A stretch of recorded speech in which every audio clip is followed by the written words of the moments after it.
بسم اللہ الرحمن الرحیم۔ السلام علیکم ورحمۃ اللہ وبرکاتہ۔ خلیفہ ہارون الرشید نے ایک نصرانی یعنی عیسائی کو 500 درہم کے مطالبے میں قید کا حکم دیا اور ایک سوار کو اس کے ہمراہ بھیجا۔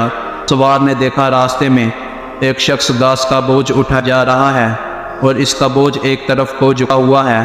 یہ دیکھ کر سوار نے اس کو سیدھا کر دیا، پھر وہ بوجھ دوسری جانب کو جھک گیا، جس کو دیکھ کر سوار نے لا حول ولا قوت الا باللہ پڑھا۔ نصرانی نے سوار کی زبان سے یہ کلمہ سن کر اس کلمے کی بڑی تعظیم کی۔ یہ دیکھ کر سوار نے نصرانی سے کہا، جب تم اس کلمے کی اس قدر عظمت کرتے ہو، اس کو اتنا بابرکت سمجھتے ہو، تو خدا تعالیٰ پر ایمان کیوں نہیں لاتے، جس کے نام کی عظمت سے اس کلمے کو یہ برکت حاصل ہوئی ہے؟ اس پر اس نصرانی نے جواب دیا کہ میں نے اس کلمے کو آسمان کے فرشتوں سے سیکھا ہے۔ یہ سن کر سوار کو بڑا تعجب ہوا اور سوار نے خلیفہ کی خدمت میں حاضر ہو کر تمام واقعات بیان کیا۔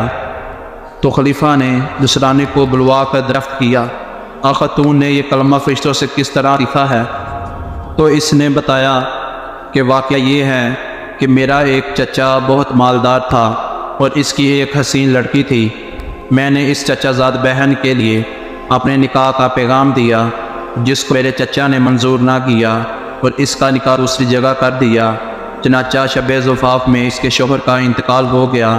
میں نے پھر اس سے نکاح کی درخواست کی، مگر اس نے اب بھی میری درخواست منظور نہیں کی اور دوسری جگہ اس کا نکاح کر دیا۔ اس کا وہ شوہر بھی اسی طرح شب زفاف میں بیوی کے پاس گیا تو مردہ پایا گیا۔ پھر تیسرے شخص سے اس کا نکاح ہوا، اس کے ساتھ بھی یہی واقعہ پیش آیا۔ اس کے بعد چوتھی مرتبہ میں نے پھر اپنا عقد کا پیغام دیا تو مجبوراً چچا نے اس لڑکی کا عقد مجھ سے کر دیا، کیونکہ متواتر ان حادثات کے بعد کوئی دوسرا اس لڑکی سے عقد کرنے کو تیار نہ ہوا۔ آخر میں نے دیکھا کہ خلوت کے وقت شیطان ایک کوہ گرہ کی شکل میں ظاہر ہوا اور اس نے زور سے ایک چیخ مار کر کہا، تو کہاں آیا ہے؟ میں نے جواب دیا، میں اپنی بیوی کے پاس آیا ہوں۔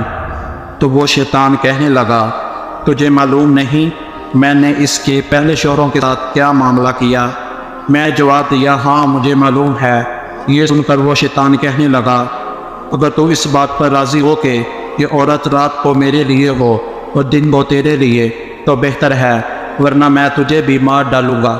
میں نے اس کی بات کو منظور کر دیا اور اسی طرح ایک مدت گزر گئی تو ایک روز شیطان نے مجھ سے کہا کہ آج میں رات کو ملا اعلیٰ کی باتیں چوری سے سننے کے لیے جاؤں گا، کیونکہ آج رات کو اس کام کے لیے میری باری ہے۔ کیا تم بھی میرے ساتھ آسمان پر چلنے کو تیار ہو؟ میں نے جب اس پر اپنی رضامندی کا اظہار کیا تو شیطان نے ایک بڑے اونٹ کی شکل اختیار کر کے مجھ سے کہا، میری پشت پر مضبوطی سے سوار ہو جا۔ چنانچہ جب میں اس پر سوار ہو گیا وہ شیطان ہوا میں اڑنے لگا۔ اتنے میں مجھے فرشتوں کی آواز آئی کہ وہ کہہ رہے ہیں لا حول ولا قوت الا باللہ، جس کو سن کر شیطان واپس ہوا اور مردے کی حالت زمین پر گر پڑا اور میں جب اس کے قریب ہی جا گرا۔ جب کچھ دیر کے بعد اس کو ہوش آیا تو کہنے لگا کہ تم اپنی آنکھیں بند کر لو۔ میں نے اپنی آنکھیں بند کر لی۔ اس کے بعد جب میں نے آنکھیں کھولی تو کیا دیکھتا ہوں کہ میں اپنے گھر کے دروازے پر موجود ہوں۔ پھر جب میں اپنی بیوی کے پاس خلوت میں گیا تو میں نے اسے کہا، اس مکان میں جہاں کوئی سوراخ ہو یا روزن ہو ان سب کو بند کر دو۔ اس نے ایسا ہی کیا۔ چنانچہ جب رات کو شیطان گھر میں داخل ہوا تو میں نے دروازہ بند کر دیا اور باہر سے دروازے کی طرف منہ کر کے پڑھنا شروع کر دیا، جو میں نے فرشتوں سے سن کر یاد کر لیا تھا۔ اتنے میں نے ایک سخت آواز سنی، پھر دوسری اور تیسری مرتبہ پڑھا تو اس کے بعد بیوی نے مجھے پکار کے اندر آ جاؤ۔ جب میں اندر گیا تو بیوی نے بیان کیا کہ جب تم نے پہلی مرتبہ لا حول ولا قوت الا باللہ پڑھا تھا تو شیطان نے یہاں سے بھاگنے کا راستہ تلاش کیا، مگر اسے کوئی راستہ نہیں ملا۔